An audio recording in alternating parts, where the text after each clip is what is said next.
Hello friends, welcome to editorial analysis by simplified civil services. आज 12 जून को total 3 article discuss करेंगे। 2 article the Hindu से लिए गए हैं और 1 आर्टिकल इंडियन एक्सप्रेस से। फर्स्ट आर्टिकल जो डिस्कस करेंगे वो है the social sciences a shelter for excluded student. इस आर्टिकल में हम बात करेंगे कि बच्चे जो 12th क्लास में होते हैं वो अपना जो फ्यूचर एजुकेशन है, हायर एजुकेशन है, वो किस स्ट्रीम में परस्यू करना चाहते हैं और क्यों social science BA MA degree एकदम लास्ट रिजॉर्ट या फिर लास्ट ऑप्शन होता है बच्चों के लिए। ये सारे एस्पेक्ट कवर करेंगे। नेक्स्ट आर्टिकल जो डिस्कस किया जाएगा वो है arrest agencies and criminal court. इसमें 2 सुप्रीम कोर्ट के रीसेंट जजमेंट के बारे में बात करेंगे जो कि चार्जशीट और ग्राउंड ऑफ अरेस्ट से रिलेटेड है। प्री और मेंस दोनों के लिए बड़ा इंपॉर्टेंट आर्टिकल। और जो हमारा लास्ट आर्टिकल है वो है टेरर इन रियासी। ये भी बहुत इंपॉर्टेंट है GS3 एक्सटर्नल सिक्योरिटी के पर्सपेक्टिव से। टेररिज्म इन JNK इस थीम पर बात करेंगे। डिटेल्ड इश्यूज़ के बारे में चर्चा करेंगे और क्या सॉल्यूशन हो सकता है उस पर भी डिस्कशन किया जाएगा। अगर आपको हमारा एनालिसिस पसंद आ रहा है तो प्लीज़ आप लोग लाइक करिए, कमेंट करिए, शेयर करिए एंड सब्सक्राइब करिए। आइए शुरू करते हैं हमारा एनालिसिस। हमारा फर्स्ट आर्टिकल है the social sciences a shelter for excluded student. ये आर्टिकल द हिंदू में आया है। GS2 मेंस एजुकेशन के पर्सपेक्टिव से काफ़ी इंपॉर्टेंट ये आर्टिकल है। बेसिकली हमारे इस आर्टिकल में जो पॉइंट ऑफ डिस्कशन होगा वो ये रहेगा कि क्या फैक्टर और रीजंस हैं जिसके थ्रू UG और PG में एडमिशन स्ट्रीम डिसाइड की जाती है। क्या कोर्सेज हैं जिसमें हमें ग्रेजुएशन करना है, पोस्ट ग्रेजुएशन करना है, उसके पीछे के फैक्टर्स और रीजंस क्या हैं, इन्हें डिस्कस किया जाएगा। और क्यों हमेशा सोशल साइंस और आर्ट स्ट्रीम को हम एज अ लास्ट ऑप्शन रखते हैं ग्रेजुएशन या पोस्ट ग्रेजुएशन करने के लिए। जैसे कि यहाँ हेडलाइन भी दी हुई है, हेडिंग भी दी हुई है, the social sciences a shelter for excluded student. जो बच्चे एक्सक्लूडेड हैं वही जाकर के लास्ट में BA या फिर MA कर रहे होते हैं। सोशल साइंस में लास्ट में जाके डिसाइड करते हैं कि मुझे इसमें ग्रेजुएशन करना है। तो इसके पीछे के भी रीजंस क्या हैं और क्या चेंजेस किए जा सकते हैं हमारे एजुकेशन सिस्टम में, एजुकेशन पॉलिसी पे, ये सारे पॉइंट ऑफ डिस्कशन रहेंगे। बहुत अच्छा आर्टिकल है, स्पेशली उन बच्चों के लिए जो UPSC की तैयारी कर रहे हैं और आर्ट स्ट्रीम से यहाँ पर आए हैं, काफ़ी रिलेट कर पाएंगे। इनफैक्ट सारे लोग ही ये सारी चीज़ें रिलेट कर पाएंगे। मई का मंथ बहुत इंपॉर्टेंट होता है, स्पेशली 12th क्लास के बच्चों के लिए। इस मंथ की एक्साइटेशन और एंजाइटी, ये सारी चीज़ फेस करके हम यहाँ पर हैं। और बहुत सारे बच्चे अच्छा करते हैं इन एग्ज़ाम्स में, इनके रिज़ल्ट्स आना शुरू हो जाते हैं और बहुत बच्चे उतना अच्छा नहीं कर पाते हैं, उनके हार्ट ब्रेक्स होते हैं, कुछ की ऑल इंडिया रैंक होती है। लेकिन इन 3 से 4 घंटे के पेपर में डिसाइड हो जाता है कि कौन बच्चा सक्सेसफुल है और कौन बच्चा फेलियर है। अगर आप बात करें रिसेंटली नीट एग्ज़ाम की, चलिए फ्रॉड जो हुआ उसे हम छोड़ देते हैं। टोटल 23 लाख स्टूडेंट इस नीट एग्ज़ाम में अपीयर किए थे और केवल 1 लाख स्टूडेंट्स को मेडिकल कॉलेजेस में सीट मिलेगी। तो ऑब्वियस है कि जो 22 लाख स्टूडेंट हैं उनका सिलेक्शन नहीं होना है। क्या 1 लाख 1,000 जो स्टूडेंट रैंक आई है किसी की, वो बच्चा बाकी 1 लाख बच्चों से बहुत ज़्यादा डिफरेंट होगा? नहीं। लेकिन यहाँ कट थ्रोट कॉम्पिटिशन है। इंडिया में जो अपॉर्चुनिटीज़ है वो बहुत कम है और जो ओवरऑल पॉपुलेशन है, ओवरऑल जो स्टूडेंट हैं जो compete कर रहे हैं वो बहुत ज़्यादा हैं। तो मेरा हमेशा से मानना है इंडिया में एजुकेशन सिस्टम इतना ख़राब है कि बच्चे यहाँ कभी फेल नहीं होते। यहाँ ओवरऑल जो अपॉर्चुनिटीज़ है वो इतनी कम है कि बच्चों को ऐसा फील कराया जाता है कि वो फेल हुए हैं। जबकि जितना बच्चे इंडिया में पढ़ाई कर रहे हैं एक पटवारी की नौकरी लेने के लिए, इतना ही बच्चे अगर यूनाइटेड स्टेट्स या फिर यूरोप में पढ़ते हैं तो वो रिसर्च में बहुत बड़े प्रेस्टिजियस इंस्टीट्यूशन में साइंटिस्ट बन सकते हैं। क्यों? क्योंकि वहाँ इतनी अपॉर्चुनिटीज़ है अलग अलग स्ट्रीम में। हर स्ट्रीम की अपनी इम्पोर्टेंस है, लेकिन इंडिया में हर स्ट्रीम की अलग अलग इम्पोर्टेंस है और उसके रीजंस के बारे में अभी डिस्कशन ज़रूर करेंगे। अब ऐसा नहीं है कि सिर्फ इंडिया में ये चीज़ें हो रही है, सारी डेवलपिंग कंट्रीज़ में यही इश्यूज़ आते हैं। क्या होता है? जो डिमांड और सप्लाई है उसका मिसमैच होता है। डिमांड और सप्लाई किसका? सीट्स का। कुछ स्ट्रीम्स को बहुत प्राथमिकता दी जाती है, कुछ स्ट्रीम्स को बहुत इम्पोर्टेंस दी जाती है, प्रायोरिटी दी जाती है, और कुछ स्ट्रीम हमेशा बैक बर्नर में रहती है, लास्ट रिजॉर्ट की तरह ट्रीट किया जाता है। इसलिए कुछ स्ट्रीम में सारे लोग जो है अपना एडमिशन कराना चाहते हैं और इसलिए ये प्रॉब्लम भी आना शुरू होती है। इसके मल्टीपल रीजंस हैं, जैसे कि पेरेंट्स की एस्पिरेशन। पेरेंट्स क्या चाहता है कि भाई इंजीनियरिंग कर लो, आईआईटी से इंजीनियरिंग कर लो, जॉब तो पक्की है। मेडिकल साइंस में चले जाओ, अगर इंजीनियरिंग में जॉब नहीं लग रही है तो छोड़ दो, मेडिकल साइंस बेटर है, कम से कम अपना क्लिनिक खोल लोगे। सिविल इंजीनियरिंग ज़्यादा बढ़िया है, क्योंकि सिविल इंजीनियरिंग कर लोगे तो अपना खुद का बिजनेस भी खोल सकते हो, खुद ही जो है अपने घर के आसपास रह सकते हो। तो इस तरीके से हमारे यहाँ करियर डिसाइड किया जाता है पेरेंट्स के द्वारा भी, और बच्चे तो 10वीं 11वीं में होते हैं, इतना उन्हें पता भी नहीं होता है, जैसा पेरेंट्स बोलते हैं या फिर जितना उनका पीयर प्रेशर, उनका ग्रुप होता है वो डिसाइड करता है, उस तरीके से उनका करियर डिसाइड होता है। मार्केट फोर्सेस भी ये सारी चीज़ें डिसाइड करती है, कहाँ अच्छी जॉब लग रही है। क्या एक छोटे से डिस्ट्रिक्ट के आर्ट्स के इंस्टीट्यूशन से पढ़े हुए एमए करे हुए बच्चे को सेम जॉब लग सकती है जो कि आईआईटी से निकले हुए बच्चे से अगर हम कंपेयर करें तो पॉसिबल नहीं है। ये सारी चीज़ें एम्प्लॉयबिलिटी पे डिसाइड होती है, मार्केट फोर्सेस पे भी डिसाइड होती है। तो कहाँ बच्चों का करियर सेफ होगा, इससे हम डिसाइड करते हैं कि किस फील्ड में जाना है और किस फील्ड में नहीं जाना है। इसमें सरकार का भी बहुत बड़ा रोल है।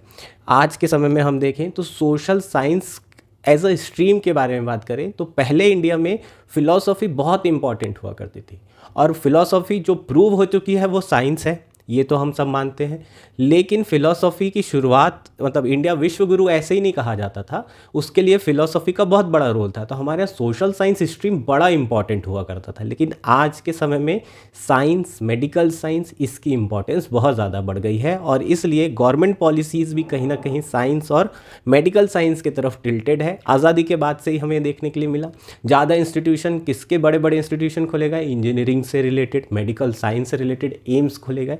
बिल्कुल खोलना ज़रूरी है, लेकिन कहीं ना कहीं उसके बाद जो मार्केट फोर्सेस और गवर्नमेंट पॉलिसीज़ दोनों को कंबाइन किया जाए तो एक ही डायरेक्शन में बच्चों का झुकाव होता चला गया, इसलिए ये प्रॉब्लम शुरू हुई है। नाउ अब डिफरेंट टाइप ऑफ एक्सक्लूजन्स के बारे में बात कर लेते हैं।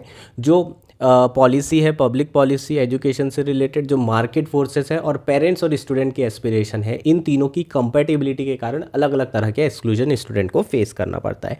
फर्स्ट इस एक्सक्लूजन कैसा है, जो प्रीमियर इंस्टीट्यूशन है उसमें एजुकेशन, उसमें एंट्री की होड़ लगी रहती है, आईआईटी जेई है ना, जेई के थ्रू आईआईटी में मिलता है आपको, उसके बाद आपका नीट होता है, एम्स में मिलता है ना। तो इस तरीके से जो प्रीमियर इंस्टीट्यूशन में, उसमें आपको एडमिशन्स मिलते हैं। कितनी सीट्स हैं, हार्डली 10,000 20,000, इससे ज़्यादा नहीं। बचे हुए जो बच्चे वो सब क्या हो जाएंगे, एक्सक्लूड हो जाएंगे। अब दूसरा ऑप्शन उनके पास क्या है, वो जा सकते हैं, आईआईटी नहीं मिला चलो कोई बात नहीं, बिट्स पिलानी मिल जाए, या फिर क्या मिल जाए, वेल्लोर मिल जाए, या फिर मणिपाल मिल जाए। ऐसी बड़ी बड़ी यूनिवर्सिटीज़ जो कि प्राइवेट इंस्टीट्यूशन है और इक्वली जो है उतने ही रेलेवेंट हैं, अच्छा खासा प्लेसमेंट है। लेकिन यहाँ पर भी सिर्फ अफ्लुएंट जो सोसाइटी के लोग हैं, जो अफ्लुएंट पीपल हैं, वो जा सकते हैं, क्योंकि फ़ीस बहुत ज़्यादा होती है। तो यहाँ पर भी जो है 90% बच्चों का एक्सक्लूजन हो जाता है। अब जो आपका थर्ड तरह का एक्सक्लूजन होता है उसके बारे में बात कर लेते हैं। The third kind of exclusion is due to systematic issues as the availability of courses and the student get concentrated in some specific region, with other regions have generic courses with outdated topics and syllabus। तो ये जो third तरह का exclusion होता है वो क्या है, वो एक सिस्टमिक इश्यूज़ के कारण होता है। कुछ आपने देखा होगा IIM, IITs या फिर बड़े बड़े जितने भी इंस्टीट्यूशन हैं, केवल कुछ ही ज्योग्राफी में है ना। अगर इनका कंसंट्रेशन देखें तो कुछ ही एरिया में, दिल्ली में ही होंगे, सारे मेट्रो सिटीज़ में ही बड़े बड़े इंस्टीट्यूशन है, उसके आउटस्कर्ट्स में आपको देखने के लिए मिलेगा। उसके कारण यहाँ पर लिविंग कॉस्ट इतनी हाई होती है, कोर्सेस अवेलेबल नहीं होते हैं इसी तरह के, कहाँ पर, एक छोटे से डिस्ट्रिक्ट प्लेस में। तो बाहर बच्चे नहीं आ सकते क्योंकि लिविंग कॉस्ट हाई है और बहुत सारे जो है इश्यूज़ और हर्डल्स होते हैं, इसलिए उन्हें कहाँ फाइनली एडमिशन लेना पड़ता है, एक जेनेरिक कोर्सेज में एडमिशन लेना पड़ता है। तो ये तीन तरह के एक्सक्लूजन बच्चों को फेस करना पड़ता है इंडियन एजुकेशन सिस्टम में। चीज़ें क्लियर है क्या? अब यहाँ पर कुछ डेटा दिया हुआ है अपने पॉइंट्स को सब्सटेंशिएट करने के लिए राइटर ने। According to 2021-22 All India Survey on Higher Education, the growth of enrollment during the period 2017-18 to 21-22 for UG level is 4.1 and for PG level is 5.9%. BA program, which has the highest enrollment at UG level, registered an increase of around 15% from 2017-18. There is an increase of 26.5 in MA programs from 2017-18 to 21-22. The share of enrollment in BA program in total enrollment of BA, BSc and BCom is 50% in regular mode and 75% in distance mode, while the corresponding share for MA is only 12% and 42% in distance. तो यहाँ पर जो numbers दिए हैं इसके बारे में बात करते हैं। ये वाला नंबर देखते हैं सबसे पहले। BA, BSc और BCom में लगभग 51% बच्चे एनरोल हो रहे हैं। जितने भी बच्चे UG PG कोर्सेस में एनरोलमेंट लेते हैं, इसका मतलब half of the student social science stream में आ रहे हैं। ये तो अच्छी बात है, लेकिन ये वो बच्चे हैं जहाँ जब इन्हें कहीं भी एडमिशन नहीं मिलता। ये वो 22 लाख बच्चे हैं जो नीट में नहीं सक्सेसफुल हुए, IIT में नहीं मिला, इन्हें बड़े बड़े DU के कॉलेजेस में एडमिशन नहीं मिला, तब जाके ये अपने ज़िले के generic courses BA, BSc, BCom में एडमिशन लेते हैं। तो ये ऑलरेडी एक्सक्लूडेड स्टूडेंट हैं, ये कंफर्म हुआ। इसके बाद सिर्फ BA कर लेते हैं, मास्टर्स में भी ये लोग नहीं जा रहे हैं। अगर आप देखें तो BA 51% है टोटल एनरोलमेंट का, लेकिन MA में केवल 12% है। इसका मतलब जो ट्रांजिशन होना चाहिए है ना, वो बहुत कम है BA से MA प्रोग्राम में। तो ये बच्चे जनरली क्या करते हैं, ग्रेजुएशन कर लेते हैं। बहुत सारे बच्चे सिर्फ ग्रेजुएशन करके BA करके MBA करने चले जाएंगे, या फिर किसी और तरीके से बेटर एजुकेशन लेना चाहते हैं। चूँकि उनके पास ऑप्शन नहीं होता उस वक्त, इसलिए वो सोचते हैं चलो आर्ट्स में ग्रेजुएशन कर लेते हैं। तो यहाँ पर जो हमारी हेडिंग है वो एकदम जस्टिफाई हो रही है कि जो सोशल साइंस है वो एक्सक्लूडेड स्टूडेंट के लिए शेल्टर बना हुआ है। नाउ नेक्स्ट इंपॉर्टेंट पॉइंट के बारे में बात करते हैं। एक्सक्लूजन हमने पहले तो स्ट्रीम के हिसाब से देख लिया, अब स्ट्रीम के अंदर सोशल साइंस के अंदर भी एक्सक्लूजन आपको देखने के लिए मिलेगा। अब बच्चे जो रह गए हैं, 22 लाख बच्चे नीट के, और जेई में जो दिए हैं 10-15 लाख बच्चे जेई के, 16 लाख बच्चे जेई के, ये सारे बच्चे क्या करेंगे, ये सोशल साइंस में एडमिशन लेंगे। अब सोशल साइंस स्ट्रीम में एडमिशन लेंगे तो कहाँ जाना चाहेंगे, प्रीमियर इंस्टीट्यूशन में जाना चाहेंगे। तो सेम जो है एक्सक्लूजन DU में, JNU में। उसके बाद इनके जो कोर्सेज होते हैं वो जनरली बहुत अच्छे कोर्सेज में एडमिशन लेना चाहेंगे। इकॉनमी में सब कोई करना चाहता है। एंथ्रोपोलॉजी में कोई करना चाहता है क्या ग्रेजुएशन? सोशियोलॉजी में ग्रेजुएशन को अच्छे करना चाहते हैं क्या? नहीं, सब लोग काय में करना चाहते हैं, इकॉनमी में। क्यों इकॉनमी में करना चाहते हैं? Same employability. मैंने भी मास्टर इकॉनमी में की है, बिल्कुल मेरा इंटरेस्ट था, क्योंकि मेरा इंजीनियरिंग बैकग्राउंड था, उसके बाद मैंने इकॉनमी में मास्टर की, तो बिल्कुल इंटरेस्ट तो होगा ही। लेकिन बैक ऑफ द माइंड अगर मैं आपसे ऑनेस्ट रहूँ तो कहीं ना कहीं ये एम्प्लॉयबिलिटी वाला एक बहुत बड़ा फैक्टर था इकॉनमी में पोस्ट ग्रेजुएशन करने के लिए। तो ये जो है हमारे यहाँ इस तरीके से प्रेफरेंस सेट होते हैं। एंथ्रो सिर्फ हम ऑप्शनल लेते हैं UPSC के लिए, पर एंथ्रो में कोई ग्रेजुएशन नहीं करना चाहता। वहाँ पर भी हमारा एंथ्रो में इंटरेस्ट नहीं होता है, हमें 300 नंबर लाने होते हैं। हमें पता है कि अगर हम ये एंथ्रो ले लेंगे, यहाँ पर जनरली वो बच्चे आते हैं जो बाहर से सारे के सारे है ना, बाहर से चूज़ करते हैं। यहाँ पर कंपटीशन कम होता है, तो लेवल प्लेइंग फील्ड होती है, सारे आर्ट्स के स्ट्रीम के, इंजीनियरिंग के सब लोग यहाँ पर मिल जाते हैं अलग अलग, और सबके लिए लेवल प्लेइंग फील्ड होती है। इसलिए यहाँ पर स्कोर करना थोड़ा रिलेटिवली आसान होता है। इकॉनमी वगैरह में प्रीमियर इंस्टीट्यूशन में पढ़ रहे बच्चों से आपका कॉम्पिटिशन होता है, तो वहाँ स्कोर करना थोड़ा डिफिकल्ट हो सकता है। इसलिए यहाँ पर आपके लिए बेस्ट बेट क्या है, एंथ्रो सोशियोलॉजी। लेकिन यहाँ पर अगर आपको, यहाँ पर हमारा फैक्टर अभी भी एंथ्रो के लिए क्या है, एम्प्लॉयबिलिटी, UPSC का सिलेक्शन। तो मेजर फैक्टर जो आपके सोशल साइंस में स्ट्रीम डिसाइड करने का होता है वो है एम्प्लॉयबिलिटी।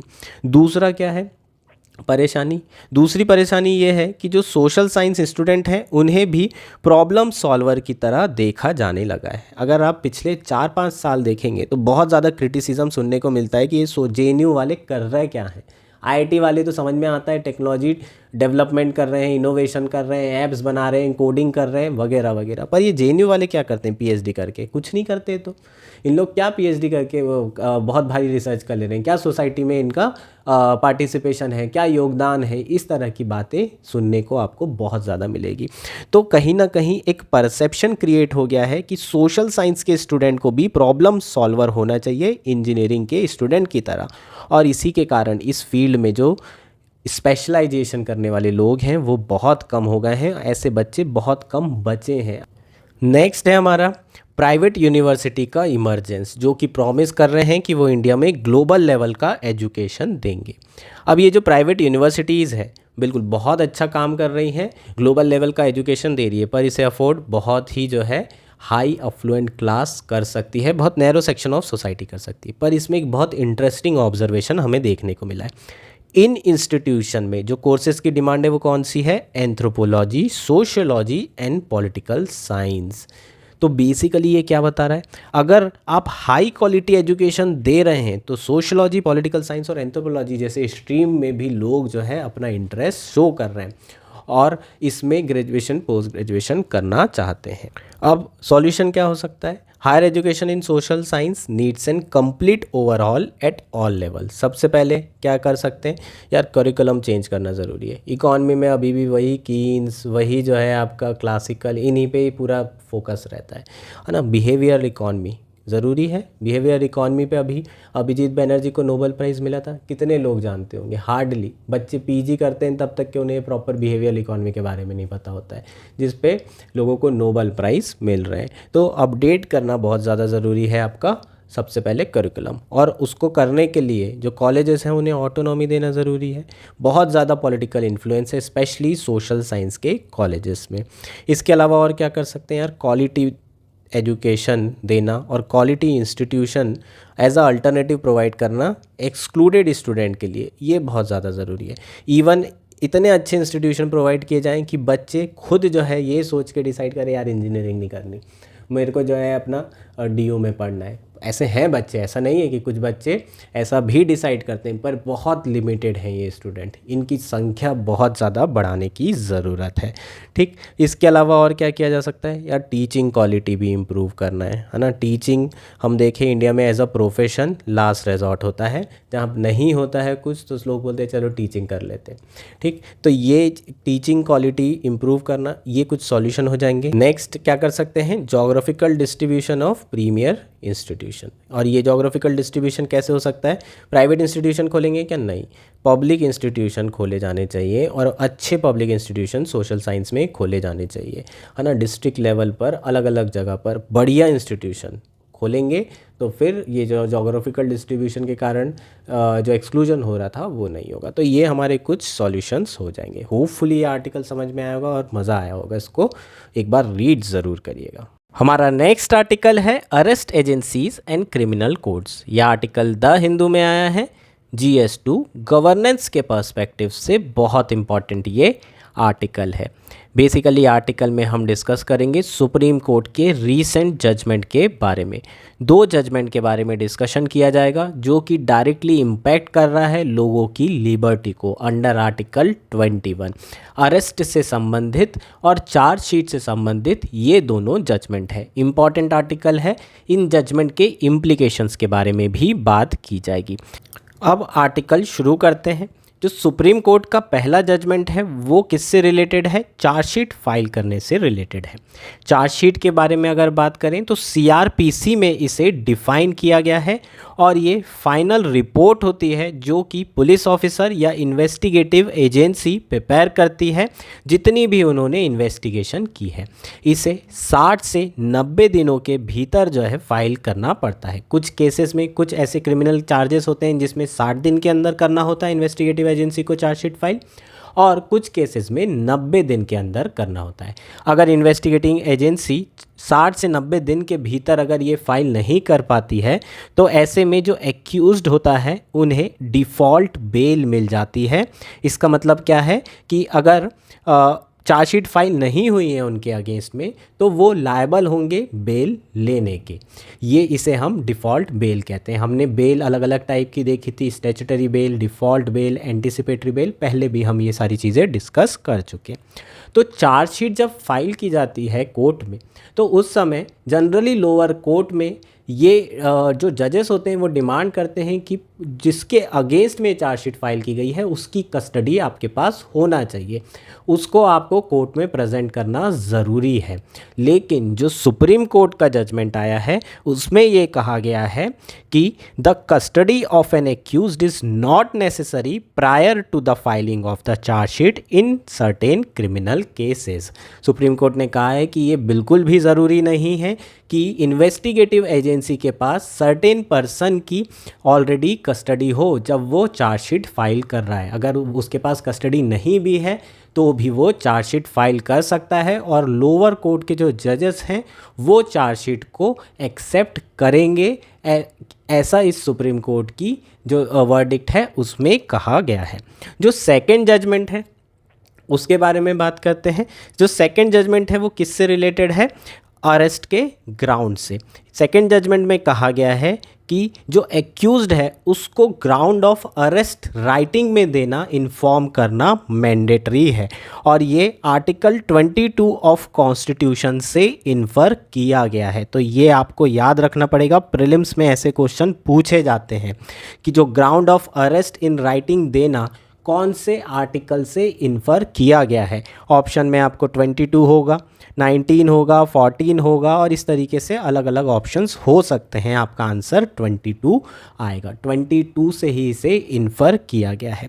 तो हर पर्सन को जिसे भी आप जो है अरेस्ट कर रहे हैं, whether it is a preventive detention law like PMLA और UAPA और वेदर इट्स अ नॉर्मल और ऑर्डिनरी लॉ, आपको ग्राउंड ऑफ अरेस्ट बताना ही बताना पड़ेगा। और ये जो दोनों जजमेंट है ये किसके कंटेक्स्ट में दिए गए थे? Prevention of money laundering act 2002 के और अनलॉफुल एक्टिविटी एक्ट 1967 के। पर क्या ये जो डायरेक्टिव्स हैं ये बाकी CRPC की धारा में भी इम्प्लीमेंट किए जा सकते हैं? ये डिस्कशन फर्दर किया जाएगा। Now we will discuss the first judgment in details. In Siddhartha versus State of Uttar Pradesh case in 2021, Supreme Court held that it is unnecessary for investigating officer to present the accused in custody at the time of filing the charge sheet if the accused has been cooperating in investigation and if the investigation can be completed without arresting the accused. तो यहाँ पर 2 points हैं जो कि important है जो supreme court कह रहा है। पहला कि इन्वेस्टिगेशन जो ऑफिसर है उसे कस्टडी में जो एक्यूज्ड है उसे पेश करने की ज़रूरत नहीं है अगर एक्यूज्ड क्या कर रहा है? फुली कोऑपरेट कर रहा है इन्वेस्टिगेशन में, फर्स्ट पॉइंट। और दूसरा, अगर इन्वेस्टिगेशन कंप्लीट हो जाता है विदाउट अरेस्टिंग द एक्यूज्ड। ये 2 पॉइंट पर जो है सुप्रीम कोर्ट की वर्डिक्ट आई है। चीज़ें क्लियर है। The court also held that the section 170 of CRPC does not impose an obligation of the officer in charge of the police station to arrest each and every accused at the time of filing charge sheet। जो section 170 है CRPC का, उसमें officer in charge के ऊपर कोई obligation नहीं है कि वो चार्जशीट फाइल करते समय एक्यूज्ड पर क्या करे? एक्यूज्ड को अरेस्ट करे। ऐसा क्लियर कट सुप्रीम कोर्ट की वर्डिक्ट में कहा गया है। Therefore it is not justified under law for criminal court to refuse to accept the chargesheet without the accuse person being produced before them. इसलिए ये बिल्कुल भी जस्टिफाई नहीं होगा लॉ के अंदर कि क्रिमिनल कोर्ट्स ऐसी चार्जशीट को एक्सेप्ट ना करें जब इन्वेस्टिगेटिंग ऑफिसर जो एक्यूज्ड है उसे कस्टडी में या फिर उस समय जब चार्जशीट फाइल की जा रही है उस समय उन्हें कोर्ट में पेश नहीं करता है। तो इसका मतलब ये है कि जो लोअर क्रिमिनल कोर्ट हैं जो जनरली चार्जशीट जो फाइल की जाती है उसे रिजेक्ट कर देते हैं इन रीजंस के कारण कि आपके पास इस पर्सन की कस्टडी नहीं है, आप ये पर्सन ऑलरेडी बेल में है इसलिए हम चार्जशीट नहीं लेंगे, ये कोई ग्राउंड नहीं हो सकता according to this Supreme Court verdict. ये जो जजमेंट है इसके फार रीचिंग इम्प्लीकेशन है इन्वेस्टिगेटिंग ऑफिसर के लिए। इवन ये भी कहा जा सकता है कि एक बहुत बड़ा रिलीफ है इन्वेस्टिगेटिंग ऑफिसर के लिए ये जजमेंट। कैसे है? जब भी कोई क्राइम होता है तो सबसे पहले प्राइमा फेसी एविडेंस देखे जाते हैं, है ना, जो आपको दिख रहे हैं नेकेड आई से वो एविडेंस, उसके हिसाब से थ्योरी बनाई जाती है और ये थ्योरी और एविडेंस मैच करके कोर्ट में पेश किया जाता है। जुडिशियल कस्टडी मिलती है, पुलिस कस्टडी मिलती है या फिर बेल भी मिल सकती है। अब बेल कब मिलेगी? जब ये दोनों चीज़ें मैच नहीं होगी, जब आपकी थ्योरी में और एविडेंसेस में सब्सटेंस दिखाई नहीं देगा। अब मान लीजिए बेल मिल गई। अब बेल मिलने के बाद क्या होगा? इन्वेस्टिगेटिंग ऑफिसर सोचेगा यार कोई मतलब नहीं है इस केस को परस्यू करने से। क्यों? क्योंकि चार्जशीट फाइल करूँगा 90 दिन में, 60 दिन में, लेकिन वो बेल मिलने के कारण क्या होगा कि जो जज होगा वो इसे एक्सेप्ट ही नहीं करेगा, अननेसेसरली मेरा भी समय बर्बाद। ऐसे में कई एक्यूज्ड छूट जाते हैं। अब एक एग्जांपल से समझ के देख लेते हैं, ठीक। राइट्स की बात करते हैं या फिर मॉब लिंचिंग की बात करते हैं। मॉब लिंचिंग और राइट्स में बहुत सारा पूरा क्राउड जो है इन्वॉल्व होता है। अब उन्हें अरेस्ट कर लिया साइड से, अरेस्ट करने के बाद थ्योरी भी बना ली, लेकिन प्रॉपर एविडेंसेस नहीं मिलती, क्योंकि कई सारे लोग ऐसे होते हैं जो इन्वॉल्व मतलब इनिशिएट करते हैं, पूरे मास्टरमाइंड होते हैं, और कुछ लोग ऐसे होते हैं जो कि बीच में फंस जाते हैं, है ना, उनको पता नहीं होता है कि किस साइड जाना है। तो ऐसे में सारे लोगों को कई बार क्या मिल जाती है? बेल मिल जाती है। और जब बेल एक बार मिल गई तो फिर 6 महीने बाद या 60 दिन बाद या 90 दिन बाद जब चार्जशीट फाइल की जाती है तब भी जो है वो चार्जशीट एक्सेप्ट नहीं होती। और ये जो एक्यूज्ड होते हैं इन क्राइम के, जो कि जिसमें जनरली क्राउड इन्वॉल्व होता है, ये पनिश नहीं हो पाते। इन्वेस्टिगेटिंग ऑफिसर पे हमेशा ये आरोप लगते हैं कि वो अननेसेसरली लोगों को अरेस्ट कर रहे हैं और कन्विक्शन देखिए कितना कम है। अगर ये वर्डिक्ट फॉलो की जाती है तो उनके ऊपर प्रेशर नहीं होगा कि तुरंत ही वो एविडेंस दे। पहली चीज़, एकदम आर्बिट्री फिक्स डेट के अंदर उन्हें सारी चीज़ करनी है और उनके पास सफिशिएंट डेज होंगे 60 से 90 दिन जिसमें वो प्रॉपर इन्वेस्टिगेशन करके चार्जशीट फाइल कर सकते हैं। लेकिन ये वर्डिक्ट को 2 साल कंप्लीट हो चुके हैं, लेकिन अभी तक के ग्राउंड पे जो सिचुएशन है वो नहीं बदली। अभी भी जो लोअर कोर्ट्स हैं बिना जो है कस्टडी के चार्जशीट एक्सेप्ट ही नहीं करते। ये जो जजमेंट था सुप्रीम कोर्ट का, ये बेलेबल और नॉन बेलेबल केस दोनों के लिए था, इसे आपको ध्यान रखना होगा, ठीक। तो ये हमारा फर्स्ट केस हो गया। अब जो नेक्स्ट वाला जजमेंट है वो बहुत इंपॉर्टेंट है, बहुत मतलब बहुत ज़्यादा, ठीक है। जो सेकंड जजमेंट है उसकी बात करते हैं ग्राउंड ऑफ अरेस्ट वाले की। In Pankaj Bansal versus Union of India in 2023, the Supreme Court held that the ground of arrest must be informed in writing to the accused as a matter of course and without exception to give the true meaning and purpose to constitutional and statutory mandate of Section 19(1) of PMLA। और उसके बाद एक और जो judgement दिया था Prabir Purkayastha versus state NCT of Delhi, इसमें यही चीज़ रिट्रेट की गई थी और कहा था कि यूएपीए के अंदर भी आपको ग्राउंड ऑफ अरेस्ट बताना पड़ेगा। और ये चीज़ हमने डिस्कस कर चुके हैं इंडियन एक्सप्रेस के आर्टिकल में। एक बार फिर से डिस्कस कर लेते हैं क्योंकि अच्छा आर्टिकल और बहुत इंपॉर्टेंट ये आर्टिकल है। सुप्रीम कोर्ट ने ये कहा था कि आपको ग्राउंड ऑफ अरेस्ट बताना ही पड़ेगा। उसमें यह भी कहा था कि रीज़न ऑफ अरेस्ट एक फॉर्मल पैरामीटर है, उसको आपको डिस्टिंग्विश करने की ज़रूरत है ग्राउंड ऑफ अरेस्ट में। ग्राउंड ऑफ अरेस्ट में बहुत डिटेल चीज़ें बताई जाती है, एक्चुअल चीज़ें जो ग्राउंड है कि किस चार्जेस के अंदर इस पर्टिकुलर सेक्शन के अंदर आपको अरेस्ट किया जा रहा है, इसे ग्राउंड ऑफ अरेस्ट में कंसिडर किया जाता है।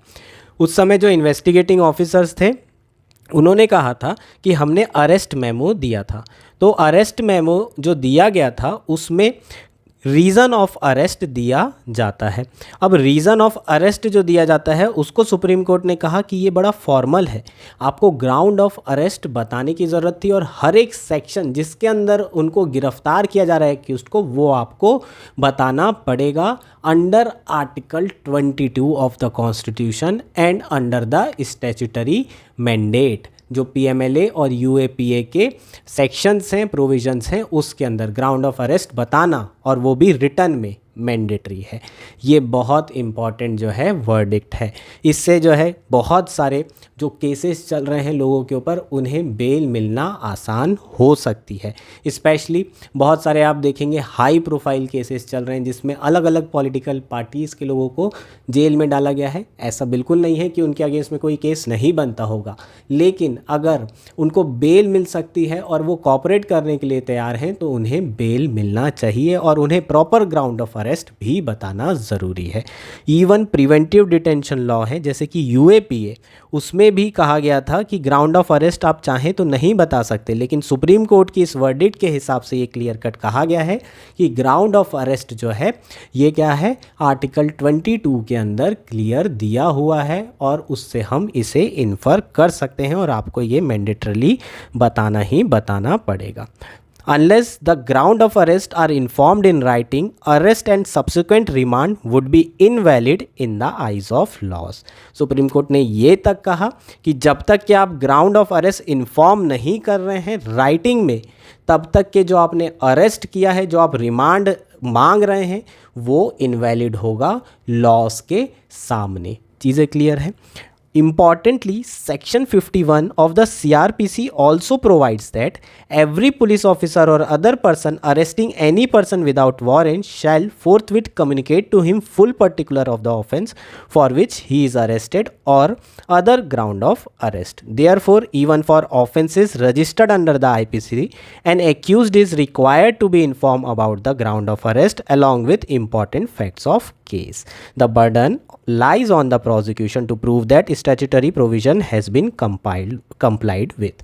ठीक, तो सीआरपीसी के सेक्शन 50 में भी ये कहा गया है कि जो पुलिस ऑफिसर हैं वो जिनको भी जिस भी एक्यूज को अरेस्ट कर रहे हैं, सबसे पहले ग्राउंड ऑफ अरेस्ट जो है उन्हें बताएंगे, चाहे वो नॉर्मल लॉस क्यों ना हो, ऑर्डिनरी लॉस क्यों ना हो, चाहे वो प्रिवेंटिव डिटेंशन वाले लॉस क्यों ना हो, यूएपीए क्यों ना हो। आईपीसी में भी ये रिक्वायरमेंट है कि इन्फॉर्म करना ज़रूरी है। ये जो है कॉन्स्टिट्यूशनल भी है और स्टैट्यूटरी मैंडेट भी है। नेक्स्ट बात कर लेते हैं अरेस्ट मेमो के बारे में। अरेस्ट मेमो बेसिकली क्या है, एक फॉर्मल तरीका है अरेस्ट करने का। ठीक है, इसमें क्या होता है, बहुत सारी डिटेल्स होती है। जो एक्यूज होता है उसका नाम होता है, डेट होती है, रीज़न ऑफ अरेस्ट होता है, एक फॉर्मल रीज़न देना होता है कि उन्हें इस केस में अरेस्ट किया जा रहा है। उसके बाद जो इन्वेस्टिगेटिंग ऑफिसर होते हैं उनकी साइन होती है, जो एक्यूज होता है उनकी काउंटर साइन होती है। लेकिन ये जो अरेस्ट मेमो है इसे जो एक्यूज्ड है उसे प्रोवाइड नहीं किया जाता, इसकी कॉपी उन्हें नहीं दी जाती। तो पहला चीज़ तो सुप्रीम कोर्ट ने ये कहा ही था कि अरेस्ट मेमो जो है आप उसमें रीज़न लिखते हैं, ग्राउंड नहीं देते हैं। पहली चीज़ एक फॉर्मल डॉक्यूमेंट है, और दूसरा इशू क्या है कि अरेस्ट मेमो जो है उसकी कॉपी आप जो है प्रोवाइड नहीं करते हैं किसको, एक्यूज्ड को। इसलिए उन्हें ग्राउंड ऑफ अरेस्ट प्रॉपरली नहीं बताया जाता है, और ऐसे केसेस में उनको बेल मिल सकती है। लॉ के सामने उनका जो अरेस्ट है वो इनवैलिड हो सकता है। लॉ में क्लियर कट कहा गया है कि अरेस्ट मेमो देने की ज़रूरत नहीं है एक्यूज्ड को।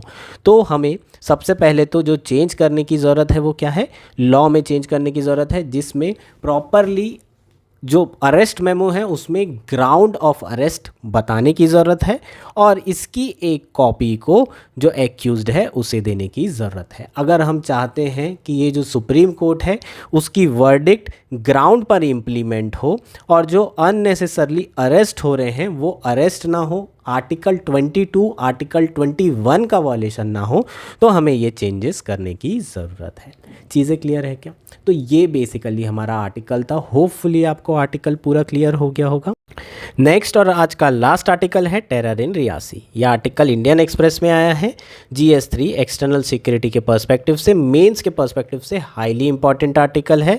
बेसिकली आर्टिकल में बात करेंगे terrorism in Jammu and Kashmir.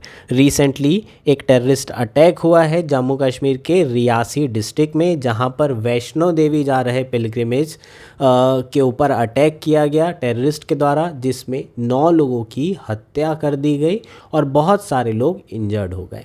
बहुत ही दुखदाई और ये दर्दनाक इंसिडेंट हुआ। ये इंसिडेंट उस दिन हुआ है जिस दिन हमारे प्राइम मिनिस्टर की स्वेरिंग इन सेरेमनी थी। एनडीए की तीसरे टाइम जो है सरकार बन रही थी।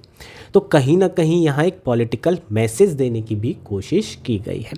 थोड़ा सा बैकग्राउंड के बारे में बात कर लेते हैं जम्मू एंड कश्मीर के। 2019 को 370 आर्टिकल का एब्रोगेशन किया गया। सरकार ने कहा कि जम्मू एंड कश्मीर को स्पेशल स्टेटस की ज़रूरत नहीं है, उसे इंडिया में इंटीग्रेट कराना बहुत ज़्यादा ज़रूरी है, और उसके लिए 370 आर्टिकल का हटना भी बहुत ज़्यादा ज़रूरी है।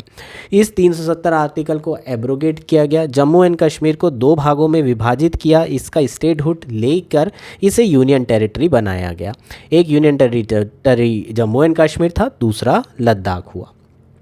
अभी तक के यहाँ पर स्टेटहुड वापस रीस्टोर नहीं किया गया है, अभी तक के यहाँ पर कोई भी लोकल इलेक्शन नहीं हुए हैं, लेकिन रिसेंटली लोकसभा इलेक्शन में लोगों ने बढ़ चढ़कर हिस्सा लिया है, जो कि काफ़ी हार्टनिंग है कि लोग जो है डेमोक्रेसी पे अभी भी भरोसा दिखा रहे हैं। ऑलमोस्ट जो टर्नआउट है, voter turnout Jammu and Kashmir का, बाकी जितने भी स्टेट हैं उनके अराउंड ही इनका परसेंटेज रहा है। और अगर हम बात करें जो मिलिटेंसी, जो टेररिस्ट अटैक हैं यहाँ पर, उसके जो केसेस हैं 2019 के बाद से वो काफ़ी कम हुए हैं। यहाँ पर डेटा दिया हुआ है, according to our home minister 66% cases of militancy and terrorist attack reduced after the abrogation of article 370। लेकिन रिसेंटली हमें ये केसेस बढ़ते हुए दिखाई दे रहे हैं। ये जो अटैक हुआ है ये रियासी डिस्ट्रिक्ट में हुआ है, और इससे जो लगे हुए डिस्ट्रिक्ट हैं वो है राजौरी और पुंछ। रियासी डिस्ट्रिक्ट की अगर हम बात करें तो ये LOC से बॉर्डर नहीं बनाता है, इसका मतलब पाकिस्तान से इसकी बॉर्डर नहीं है, लेकिन ये पीर पांजल जो एरिया है, जो रेंज है, उसी के उसमें आता है, उसी मतलब रेंज में आता है। अब पीर प्रांजल रेंज में ये जो डिस्ट्रिक्ट है उसके आने से क्या है, कश्मीर और जम्मू को ये पीर प्रांजल रेंज क्या करती है, डिवाइड करती है। राजौरी, पुंछ और रियासी क्या है कि राजौरी और पुंछ दोनों ही LOC बॉर्डर के अराउंड है, तो यहाँ बहुत ज़्यादा सिक्योरिटी रहती है। लेकिन ये जो रियासी डिस्ट्रिक्ट है ये थोड़ा सा अंदर है, इसलिए यहाँ पर उतनी ज़्यादा सिक्योरिटी स्ट्रांग नहीं है, सिक्योरिटी फोर्सेस की प्रेजेंस नहीं है। तो ये एक बहुत बड़ा कारण है कि जो मिलिटेंट्स हैं उन्होंने यहाँ पर जो है इस पर्टिकुलर डिस्ट्रिक्ट पे अटैक करना सही समझा, और इसलिए यहाँ पर अटैक किया गया। दूसरा अगर बात करें कि ये जो पीर प्रांजल रेंज है ये बहुत ही हिली टेरेन है, बहुत ज़्यादा यहाँ पर फॉरेस्ट एरिया है, इसलिए यहाँ इनफिल्ट्रेशन करना भी आसान होता है और छुप करके निकल जाना सिक्योरिटी एजेंसी से आसान होता है, इसलिए ये अटैक पॉसिबल हुआ है। ठीक, तो यहाँ पर लेकिन अगर हम बात करें हिस्टोरिकली, रियासी डिस्ट्रिक्ट एक ऐसा डिस्ट्रिक्ट है जहाँ मिलिटेंसी 90s में तो थी, लेकिन उसके बाद से यहाँ पर मिलिटेंसी बहुत ज़्यादा नहीं रही है। इसका एक सबसे बड़ा कारण ये भी है कि यहाँ के जो लोकल लोग हैं वो मिलिटेंसी के अगेंस्ट में हैं, उन्होंने कई बार ऐसे मिलिटेंट्स को पकड़ करके सिक्योरिटी एजेंसीज़ को हैंड ओवर किया है। तो ओवरऑल रियासी एक ऐसा डिस्ट्रिक्ट है जहाँ पर आपको केसेस कम मिलेंगे, लेकिन सिक्योरिटी एजेंसीज़ की प्रेजेंस ना होने के कारण यहाँ पर आपको रिसेंटली देखने को मिल रहा है कि जो मिलिटेंट्स हैं इस पर्टिकुलर एरिया को टारगेट कर रहे हैं। जब भी इस तरह के अटैक होते हैं तो सबसे पहले शक किसके ऊपर जाता है, लश्कर ए तैयबा के ऊपर जाता है। लेकिन रिसेंटली पाकिस्तान के ऊपर जो FATF है उसने नज़रें गड़ा कर रखी है, तब से ये टेररिस्ट आउटफिट लश्कर ए तैयबा प्रॉक्सी ऑपरेशंस चला रहा है। ये क्या कर रहा है, जो जम्मू एंड कश्मीर में लोकल लोग हैं उन्हें रेडिकलाइज कर रहा है और उनसे प्रॉक्सी वॉर लड़ने में लगा हुआ है। ऐसा ही एक ग्रुप इसने तैयार किया है जिसका नाम है द रेजिस्टेंस फ्रंट। ये रेजिस्टेंस फ्रंट ने ही इस अटैक की रिस्पॉन्सिबिलिटी क्लेम की है, इस अटैक की रिस्पॉन्सिबिलिटी ली है। इस फ्रंट के अगर हम रिकॉर्ड की बात करें तो 2022 में इस फ्रंट के एग्जिस्टेंस की बात हमें देखने को मिलती है। 2022 से इनका कुछ ना कुछ डेटा पुलिस रिकॉर्ड्स में है, और ऑब्वियसली जो सिक्योरिटी एजेंसी होगी वो यहाँ से अपना काम शुरू करेगी, इस फ्रंट के अगेंस्ट में ऑपरेशंस चलाए जाएंगे। लेकिन जो अगर लॉन्ग टर्म सॉल्यूशन की बात करें तो यहाँ पर स्टेटहुड को दोबारा रीस्टोर करने की बहुत ज़्यादा ज़रूरत है, ताकि जो लोकल लोग हैं उनका दोबारा से भरोसा जीता जा सके। क्योंकि अल्टीमेटली अगर हम देखें तो ये लोग जो अटैक कर रहे हैं वो हैं कौन, कश्मीर के, और इन्हें रेडिकलाइज किया जा रहा है। अगर बेटर रूल, बेटर गवर्नेंस अगर इन्हें मिले रहेगा तो इन्हें रेडिकलाइज करना इतना आसान नहीं होगा। तो यहाँ मल्टी प्रोंग अप्रोच की ज़रूरत होगी। ऑब्वियसली सिक्योरिटी फोर्सेस अपना काम करेगी, ऑपरेशंस करेगी, टेररिस्ट को मारेंगी, वो तो आपको करना ही है, लेकिन अगर लॉन्ग टर्म की बात करें तो जो लॉन्ग टर्म सॉल्यूशन है वो वापस स्टेटहुड देना होगा और इंडिया से जो इंटीग्रेशन प्रोसेस है उसे कंटिन्यू करना होगा। तो ये बेसिकली हमारा आर्टिकल है। होपफुली ये आर्टिकल क्लियर हो गया होगा। That's it for today. Thank you and enjoy your day.